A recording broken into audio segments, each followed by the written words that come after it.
ಎಲ್ರಿಗೂ ನಮಸ್ಕಾರ. ಇವತ್ತು ಒಂದು ಅತ್ಯಂತಹ ಪ್ರತಿಯೊಬ್ಬ ಭಾರತೀಯ, ಅದರಲ್ಲಿ ಮುಖ್ಯವಾಗಿ ಪ್ರತಿಯೊಬ್ಬ ಕನ್ನಡಿಗ ಅರಿತುಕೊಳ್ಬೇಕಾಗಿರತಕ್ಕಂತಹ ಒಂದು ಜಗತ್ ಪ್ರಸಿದ್ಧವಾಗಿರತಕ್ಕಂತಹ ಒಂದು ಕದನದ ಬಗ್ಗೆ ನೋಡೋಣ. ಈ ಒಂದು ಐಫಾ ಕದನ ಅಂತ ಕರಿತೀವಿ ನಾವು, ಬ್ಯಾಟಲ್ ಆಫ್ ಐಫಾ ಅಂತಕ್ಕಂಥದ್ದು. ಬ್ಯಾಟಲ್ ಆಫ್ ಐಫಾ ಅಂತ, ಬ್ಯಾಟಲ್ ಆಫ್ ಐಫಾ ಅಥವಾ ಐಫಾ ಕದನ. ಬಹಳಷ್ಟು ಜನರಿಗೆ ಈ ಕದನದ ಬಗ್ಗೆ ಅರಿವೇ ಇಲ್ಲ.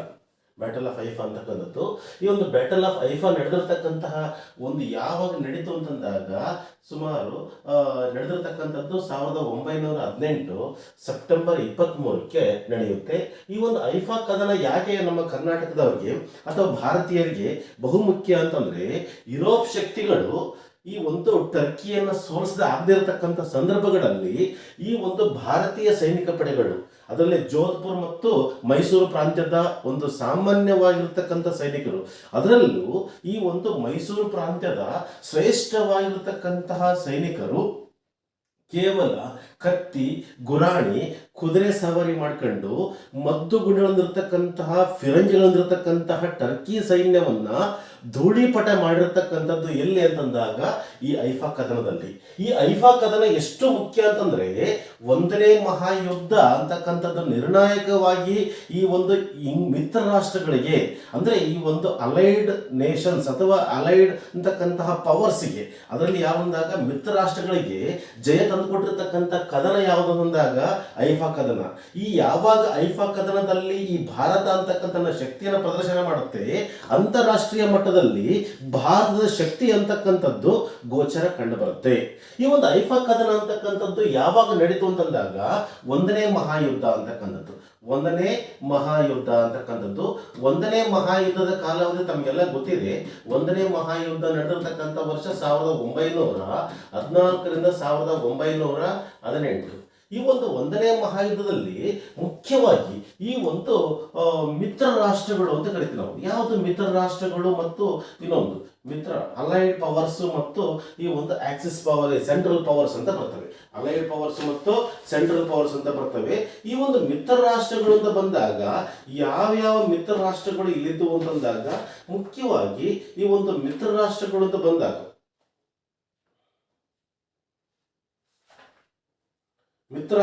ಬಂದಾಗ ಇಲ್ಲಿ ಯಾವ ಅಂಶಗಳು, ಯಾವ ಮಿತ್ರ ರಾಷ್ಟ್ರಗಳು ಅಂತ ಬಂದಾಗ ಇಲ್ಲಿ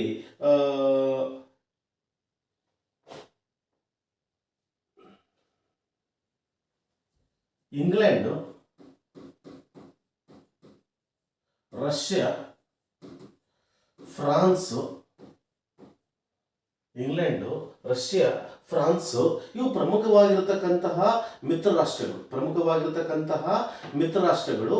ಈ ಒಂದು ಪ್ರಮುಖವಾಗಿರತಕ್ಕಂತಹ ಮಿತ್ರ ರಾಷ್ಟ್ರಗಳಲ್ಲಿ ಯಾವುದು ರಷ್ಯಾ, ಅದ್ರ ಜೊತೆಗೆ ಅಮೆರಿಕ ಸೇರುತ್ತೆ. ಅದಲ್ಲದೆ ಯಾವುದು ಅಂದಾಗ ಜಪಾನ್ ಅಂತಕ್ಕಂಥದ್ದು ಸೇರುತ್ತೆ. ಈ ಒಂದು ಇಂಗ್ಲೆಂಡಿನ ಪರವಾಗಿ ಭಾರತ ಅಂತಕ್ಕಂಥದ್ದು ಈ ಯುದ್ಧದಲ್ಲಿ ಭಾಗವಹಿಸಿರುತ್ತೆ. ಇಂಗ್ಲೆಂಡಿನ ಪರವಾಗಿ ಭಾರತ ಇದನ್ನ ಈ ಒಂದು ಮಿತ್ರ ರಾಷ್ಟ್ರಗಳನ್ನ ಅಲೈಡ್ ಪವರ್ಸ್ ಅಂತ ಪದವನ್ನು ಬಳಕೆ ಮಾಡಿದೆ. ಅಲೈಡ್ ಪವರ್ಸ್ ಅಂತಕ್ಕಂಥದ್ದು ಇದಕ್ಕೆ ವಿರುದ್ಧವಾಗಿ ಶತ್ರು ರಾಷ್ಟ್ರಗಳು ಅಂತ ಪದವನ್ನು ಬಳಕೆ ಮಾಡ್ತೀವಿ.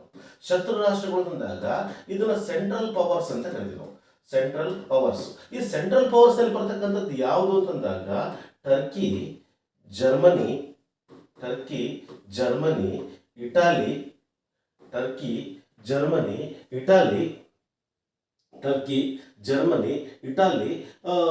ಆಸ್ಟ್ರಿಯಾ,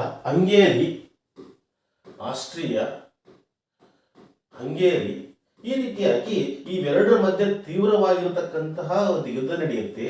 ಈ ಯುದ್ಧದಲ್ಲಿ ಮಿತ್ರ ರಾಷ್ಟ್ರಗಳಿಗೆ ತೀವ್ರವಾಗಿರತಕ್ಕಂಥ ಹಿನ್ನಡೆ ಉಂಟಾದಾಗ ಮುಖ್ಯವಾಗಿ ಇಂಗ್ಲೆಂಡ್ ಅಂತಕ್ಕಂಥದ್ದು ಭಾರತದ ಸೈನಿಕ ಸಾಮರ್ಥ್ಯವನ್ನ ಜಗತ್ತಿನ ಎಲ್ಲ ಕಡೆ ಬಳಸ್ಕೊಳ್ತಾ ಇತ್ತು. ನಮಗೆ ಗೊತ್ತಿರತಕ್ಕಂಥದ್ದಾಗ ಈ ಒಂದು ಇಂಗ್ಲೆಂಡ್ ಈ ಒಂದು ಭಾರತೀಯರ ಒಪ್ಪಿಗೆ ಪಡೆಯದೆ ಈ ಒಂದು ಭಾರತವನ್ನು ಏನ್ ಮಾಡ್ತಂದಾಗ ಒಂದನೇ ಮಹಾಯುದ್ಧದಲ್ಲಿ ನೋಡುತ್ತೆ.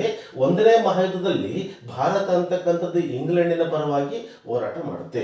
ಈ ಒಂದು ಹೋರಾಟ ಮಾಡೋ ಸಂದರ್ಭದಲ್ಲಿ ಈ ಒಂದು ಮುಖ್ಯವಾಗಿ ಒಂದು ಇತಿಹಾಸದಲ್ಲಿ ಬಹಳಷ್ಟು ಪ್ರಮುಖವಾಗಿರತಕ್ಕಂತಹ ಒಂದು ಘಟನೆ ಅಂತಂದಾಗ 1453ರ ಘಟನೆ. 1453 ಇಲ್ಲಿ ಮುಖ್ಯವಾಗಿ ಅಂದಾಗ ನಮ್ಗೆ ಆಲ್ರೆಡಿ ಗೊತ್ತಿರತಕ್ಕಂಥದ್ದು ಈ ಒಂದು ಕಾನ್ಸ್ಟ್ಯಾಂಟಿನೋಪಲ್ ಅಂತಕ್ಕಂಥದ್ದು. ಈ ಕಾನ್ಸ್ಟ್ಯಾಂಟಿನೋಪಲ್ ಅಂತಕ್ಕಂತಹ ಒಂದು ಪ್ರದೇಶವನ್ನು, ಕಾನ್ಸ್ಟ್ಯಾಂಟಿನೋಪಲ್ ಅಂತಕ್ಕಂಥದ್ದನ್ನ ಯಾರು ವಶಪಡಿಸಿಕೊಂಡ್ರು ಅಂತಂದಾಗ ಅಟೋಮನ್ ಟರ್ಕರು ಅಂತ ಕರಿತೀವಿ ನಾವು. ಅಟೋಮನ್ ಟರ್ಕರು ಅಂತಕ್ಕಂಥದ್ದು ವಶಪಡಿಸ್ಕೊಂತಾರೆ. ಈ ಒಂದು ಕಾನ್ಸ್ಟ್ಯಾಂಟಿನೋಪಲ್ ಅಂತಕ್ಕಂತಹ ಒಂದು ಪ್ರದೇಶವನ್ನು ಅಟೋಮನ್ ಟರ್ಕರು ಒಳಪಡಿಸ್ಕೊಂಡಾಗ ಈ ಒಂದು ಜಗತ್ತಿನ ಇತಿಹಾಸದಲ್ಲಿ ಬಹಳಷ್ಟು ರೀತಿಯಾಗಿರ್ತಕ್ಕಂಥ ಕ್ರಾಂತಿ ಆಗುತ್ತೆ. ಏನು ಕ್ರಾಂತಿ ಅಂತಂದಾಗ ಇಲ್ಲಿ ಜನಮಾರ್ಗವನ್ನ ಕಂಡಿಡಿತಕ್ಕಂತಹ ಹೊಸದಾಗಿರ್ತಕ್ಕಂತಹ ವಿಚಾರವನ್ನ ಈ ಒಂದು ಪೋರ್ಚುಗಲ್ ಆಗಿರ್ಬೋದು, ಇಟಾಲಿ ಆಗಿ ಮಾಡ್ತವೆ, ಕೊನೆಗೆ ಭಾರತವನ್ನು ಕಂಡುಕೊಂಡ್ರು, ಅಮೆರಿಕ ಕಂಡುಕೊಂಡ್ರು. ಈ ರೀತಿಯಾಗಿರ್ತಕ್ಕಂಥ ಕ್ರಾಂತಿ ಆಗಿರ್ತಕ್ಕಂತಹ ಪ್ರದೇಶ ಈ ಒಂದು ಟರ್ಕರು ಅಂತಕ್ಕಂಥದ್ದು ಈ ಕಾನ್ಸ್ಟ್ಯಾಂಟಿನೋಪಲ್ ಪ್ರದೇಶವನ್ನು ವಶಪಡಿಸ್ಕೊಂಡಿದ್ರು. ಆ ಸಂದರ್ಭದಲ್ಲಿ ಟರ್ಕಿ ಅಂತಕ್ಕಂಥದ್ದು ಏನು ಅಂತಂದಾಗ ಇಸ್ರೇಲ್ ಮೇಲೆ ದಾಳಿಯನ್ನು ಮಾಡಿತ್ತು. ಟರ್ಕಿ ಅಂತಕ್ಕಂಥದ್ದು ಇಸ್ರೇಲ್ ಮೇಲೆ ದಾಳಿ ಮಾಡಿತ್ತು.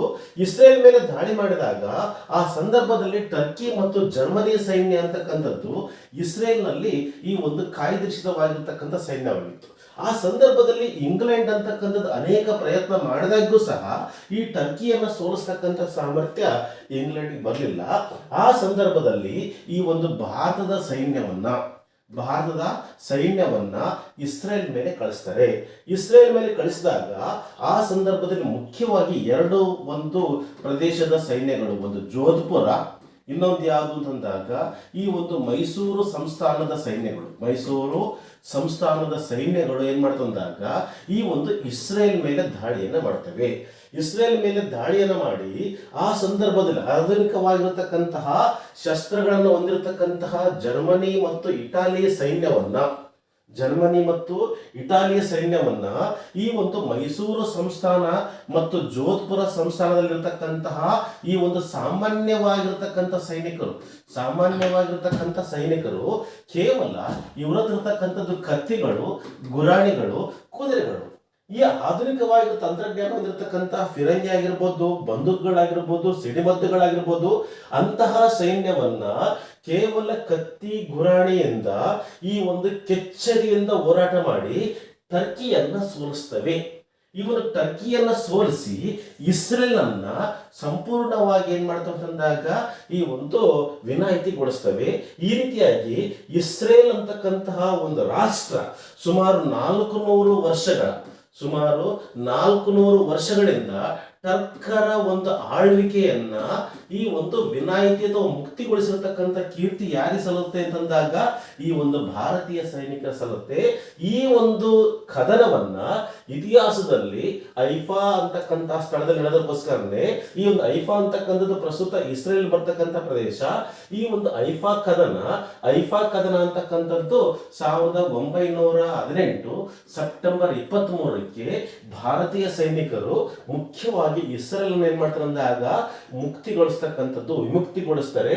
ಈ ಒಂದು ಐಫಾ ಕದನ ಅಂತಕ್ಕಂಥದ್ದು ಇವತ್ತಿಗೂ ಸಹ ಈ ಒಂದು ಇಸ್ರೇಲ್ ಎಷ್ಟು ತಾಂತ್ರಿಕವಾಗಿ ಮುಂದುವರೆದ್ರೂ ಸಹ ತಂತ್ರಜ್ಞಾನ ಭಾರತೀಯರ ಒಂದು ಕೊಡುಗೆಯನ್ನ ಇಸ್ರೇಲ್ ಅಂತಕ್ಕಂಥದ್ದು ಮರಿತಾ ಇಲ್ಲ. ಈ ಒಂದು ಐಫಾ ಕದನದ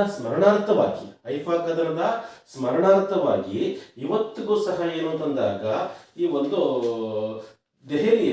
ದೆಹಲಿಯಲ್ಲಿ ಈ ಒಂದು ನವದೆಹಲಿಯಲ್ಲಿ ಈ ಒಂದು ಸ್ಮಾರಕ ಮಾಡಲಾಗಿದೆ. ಸ್ಮಾರಕ ಅಂತಂದಾಗ ತೀನ್ ಮೂರ್ತಿ ಸರ್ಕಲ್ ನಲ್ಲಿ ಐಫಾ ಕದನದ ಸ್ಮಾರಕ ಮಾಡಲಾಗಿದೆ. ನವದೆಹಲಿಯ ತೀನ್ ಮೂರ್ತಿ ಸರ್ಕಲ್ ನಲ್ಲಿ ಈ ಒಂದು ಐಫಾದ ಸ್ಮಾರಕವನ್ನ ಮಾಡಲಾಗಿದೆ. ಈ ಒಂದು ಐಫಾ ಕದನ ಅಂತಕ್ಕಂಥದ್ದು ಈ ಒಂದು ಪ್ರಪಂಚದ ಇತಿಹಾಸದಲ್ಲಿ ಒಂದು ಪ್ರಮುಖವಾಗಿರತಕ್ಕಂತಹ ಒಂದು ಕದನ. ಈ ಒಂದು ಕದನ ಅಂತಕ್ಕಂಥದ್ದು 1ನೇ ಮಹಾಯುದ್ಧದ ನಿರ್ಣಾಯಕ ಕದನವಾಗಿದೆ. ನಿರ್ಣಾಯಕ ಕದನವಾಗಿದೆ. ಇದರ ಮೂಲಕ ಏನಾಗುತ್ತೆ ಅಂತಂದಾಗ ಈ ಅಲೈಡ್ ಪವರ್ಸ್ಗೆ ಜಯ ಆಯಿತು. ಆಕ್ಸಿಸ್ ಯಾವುದು ಅಂತಂದಾಗ ಸೆಂಟ್ರಲ್ ಪವರ್ಸ್ಗೆ ಏನಾಗುತ್ತೆ ಇಲ್ಲಿ ಸೋಲ್ ಆಗ್ತಕ್ಕಂಥ ಕಂಡು ಬರುತ್ತೆ. ಈ ಒಂದು ಐಫಾ ಕದನ ಅಂತಕ್ಕಂಥದ್ದು ಭಾರತ ಇತಿಹಾಸದಲ್ಲ, ಈ ಒಂದು ಪ್ರಪಂಚದ ಇತಿಹಾಸದಲ್ಲಿ ಅತ್ಯಂತ ಮಹತ್ವಪೂರ್ಣವಾಗಿರತಕ್ಕಂಥ ಕದನ ಅಂತ ಹೇಳ್ಬಹುದು. ಈ ಒಂದು ಕದನದ ಮೂಲಕ ಭಾರತ ಇತಿಹಾಸದಲ್ಲಿ ಏನಾಗುತ್ತೆ ಅಂತಂದಾಗ ನಾವ್ಯಾಕೆ ಇಂಗ್ಲೆಂಡ್ ಅನ್ನು ಸುಲಭವಾಗಿ ಸೋಲಿಸಬಹುದು ಅಂತಕ್ಕಂತಹ ವಿಚಾರ ಈ ಒಂದು ರಾಷ್ಟ್ರೀಯ ಹೋರಾಟಕ್ಕೆ ಒಂದು ಹೊಸ ತಿರುವನ್ನ ತಂದುಕೊಡುತ್ತೆ.